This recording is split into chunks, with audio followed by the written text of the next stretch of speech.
नमस्कार, दिन भर की बड़ी खबरों में आपका स्वागत है। मैं हूं आपके साथ आंचल।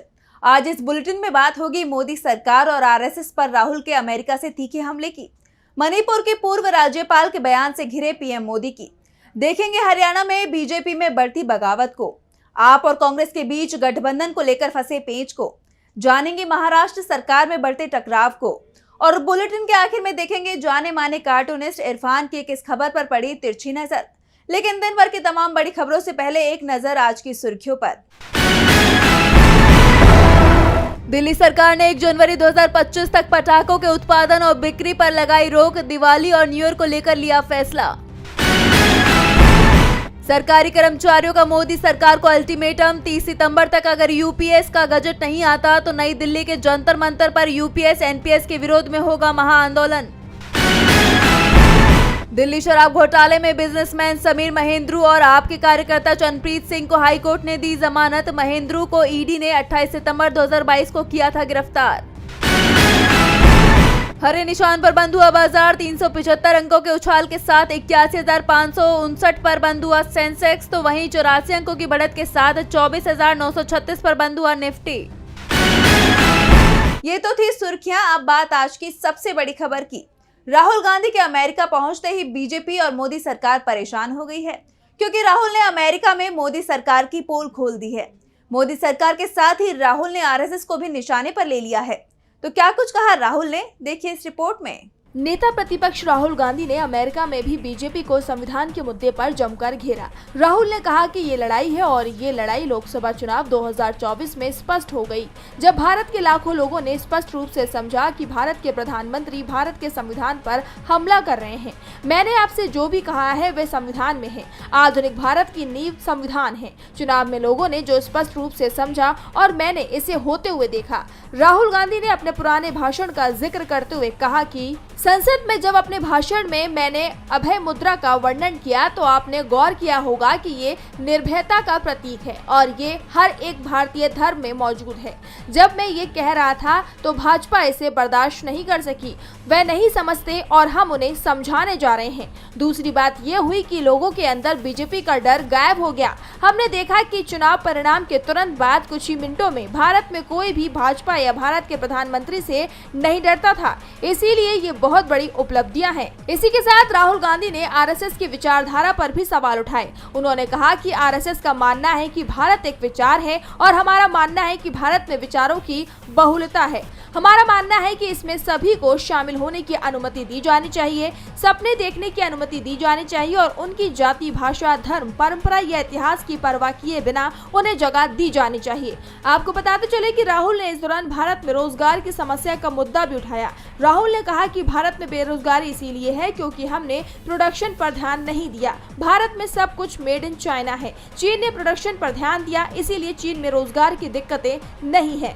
राहुल के इस हमले से बीजेपी बुरी तरह घिरी हुई नजर आ रही है। संविधान का मुद्दा लोकसभा चुनाव में भाजपा के गले की फांस बन गया था और अब राहुल ने संविधान और रोजगार को लेकर बीजेपी पर हमला बोला है। विधानसभा चुनावों के मौसम में राहुल का हमला बीजेपी को परेशान कर रहा है।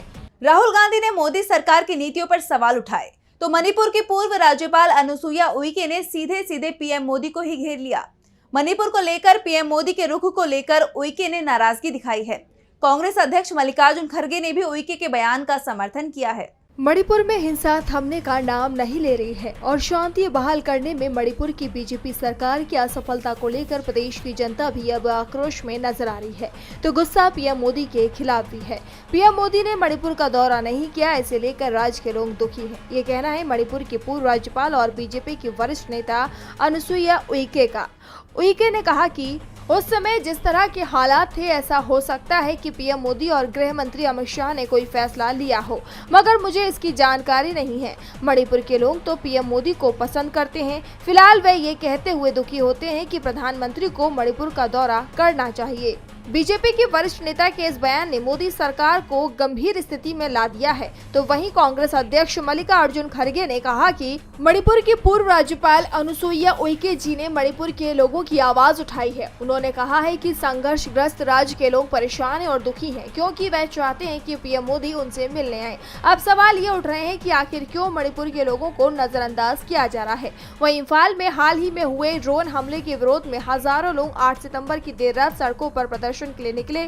प्रदर्शनकारी राजभवन और सीएम हाउस तक पहुंच गए और लोगों का गुस्सा सरकार पर फूट गया है। यहां तक कि मुख्यमंत्री के भी इस्तीफे की अटकलें सामने आ रही हैं, लेकिन परिस्थितियां अब तक नियंत्रण में नजर नहीं आ रही हैं। पूर्व गवर्नर उइके ने पीएम मोदी पर सवाल उठाए, जिससे बीजेपी परेशान दिखाई दे रही है।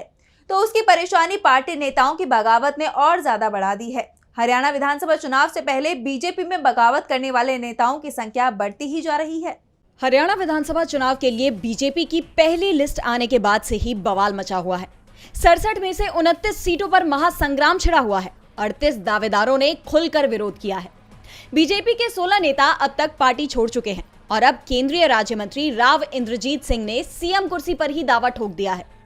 राव इंद्रजीत सिंह ने कहा कि दक्षिण हरियाणा की जनता चाहती है कि मैं सीएम बनूं।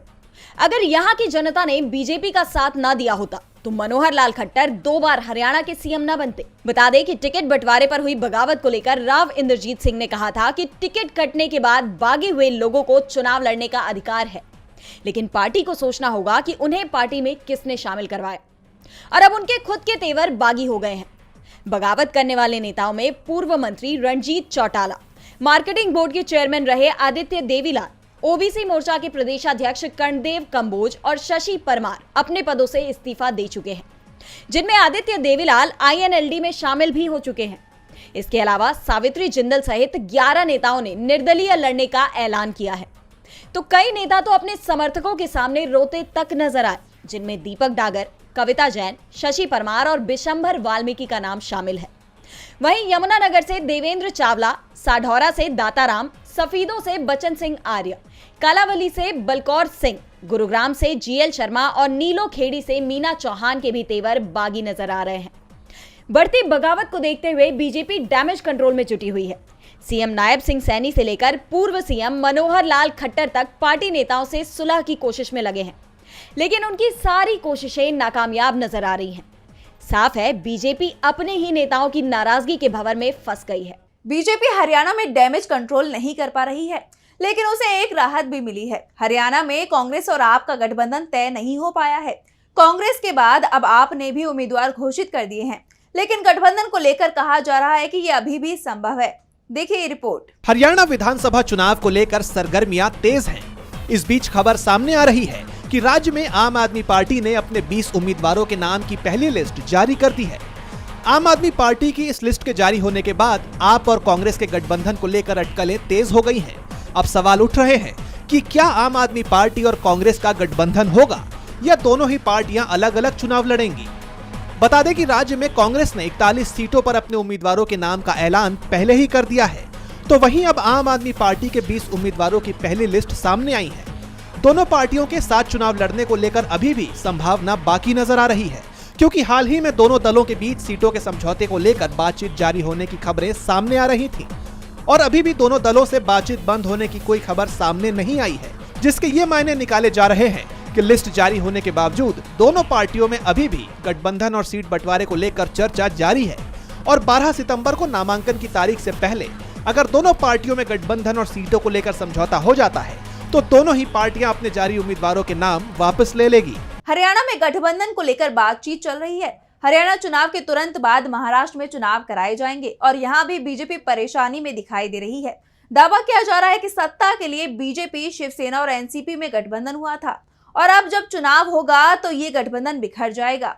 तो क्यों किए जा रहे हैं ये दावे, देखिए रिपोर्ट। महाराष्ट्र में कभी भी विधानसभा चुनाव की तारीखों का ऐलान हो सकता है, लेकिन राज्य के सत्ताधारी दलों में खींचतान मची हुई है। लेकिन अब तो बाकायदा इस लड़ाई के पोस्टर ही छप गए। एक पोस्टर ने बता दिया कि बीजेपी, शिवसेना, शिंदे गुट और एनसीपी अजीत पवार गुट के बीच सब कुछ ठीक नहीं है।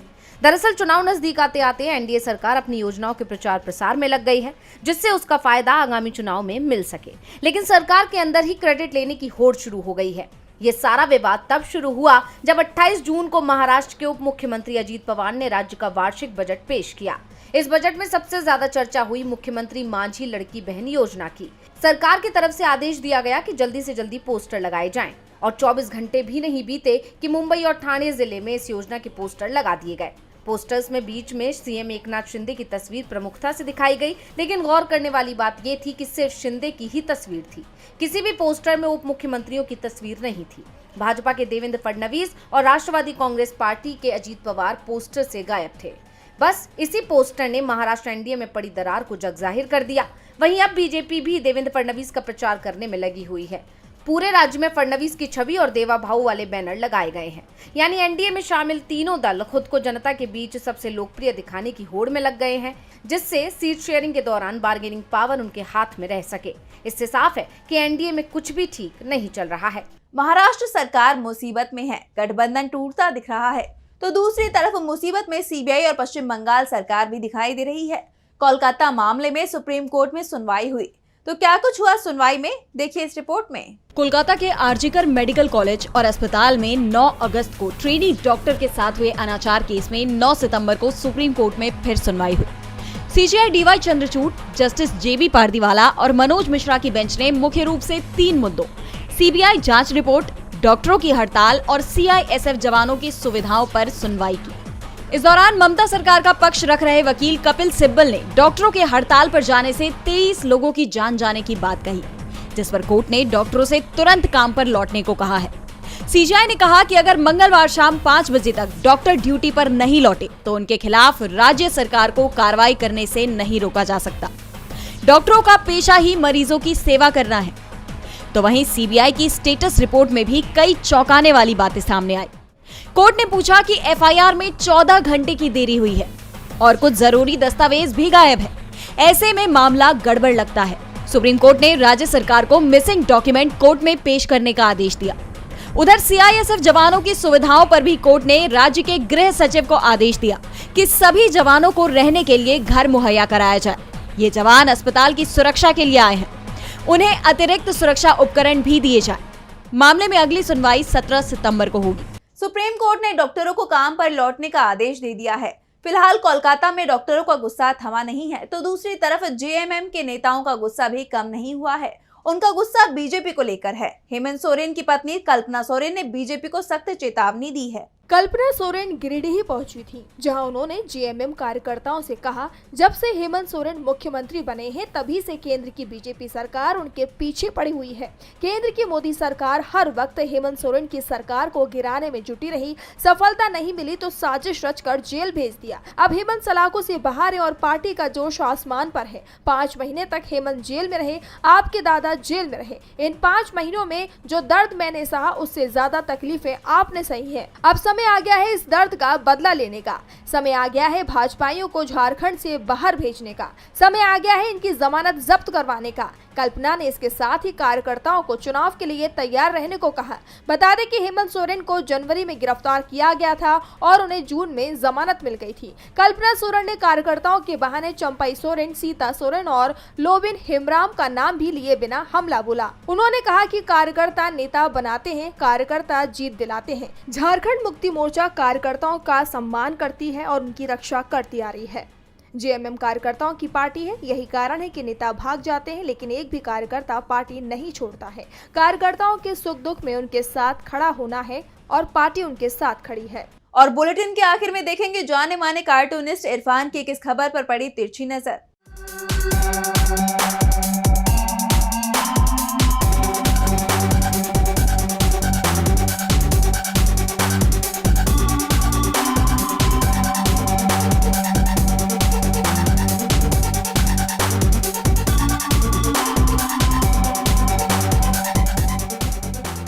राहुल गांधी देश भर में अपने बयानों से धूम मचाने के बाद में अब बीजेपी और आरएसएस को घेरने के लिए देश की सीमा से बाहर भी चले गए हैं।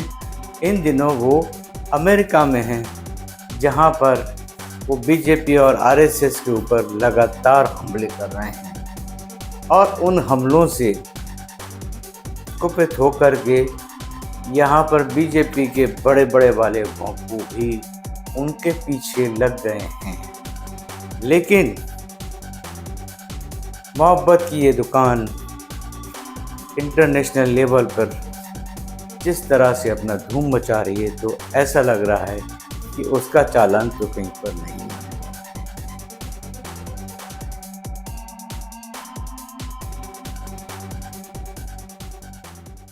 बहुत बहुत शुक्रिया इरफान जी। तो आज के इस बुलेटिन में इतना ही। आप देखते रहिए DB लाइव। नमस्कार।